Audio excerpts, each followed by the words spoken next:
சட்டியில 200 ml எண்ணெய் ஊத்திட்டு 4 துண்டு பட்டை, 10 லவங்கம், 5 ஏலக்காவை சேர்த்துக்கோ. 300 கிராம் பெரிய வெங்காயம் நீட் நீட்டா கட் பண்ணி சேர்த்துக்கோங்க. வெங்காயம் வதங்குற இந்த கேப்ல தக்காளி 200 கிராம், 1/2 டேபிள் ஸ்பூன் மிளகாத்தூள், 1/2 டேபிள் ஸ்பூன் மல்லித்தூள் சேர்த்து அரைச்சு பேஸ்டா எடுத்து வச்சுக்கோங்க. அரைச்ச தக்காளி பேஸ்ட்டை சேர்த்து நல்லா கிண்டி விடுங்க. இப்ப 1 டேபிள் ஸ்பூன் உப்பு சேர்த்துக்கோங்க. இஞ்சி பூண்டு பேஸ்ட் 100 கிராம் சேர்த்துட்டு நல்லா பச்சை வாசனை போகிற வரைக்கும் வதக்கிக்கோங்க. ஒரு கைப்பிடி கொத்தமல்லி, ஒரு கைப்பிடி புதினா, 3 பெரிய பச்சை மிளகாய் சேர்த்துக்கோங்க. 200 ml தயிர் சேர்த்து கிண்டி விடுங்க.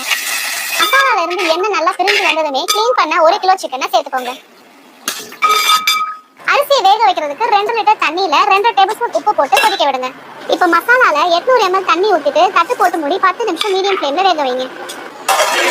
தண்ணி நல்லா கொதிச்சதுமே 1/2 மணி நேரம் ஊற வச்ச 1 கிலோ பாஸ்மதி அரிசியை சேர்த்துருங்க. அரிசியை ரொம்ப கிண்டாம ஒரு 5 ல இருந்து 7 நிமிஷம் வரைக்கும் ஹை ஃப்ளேம்லயே கொதிக்க விடுங்க. அரிசியில இருந்து தண்ணியை வடிச்சதுமே உடனே பிரியாணி மசாலா சேர்த்துருங்க.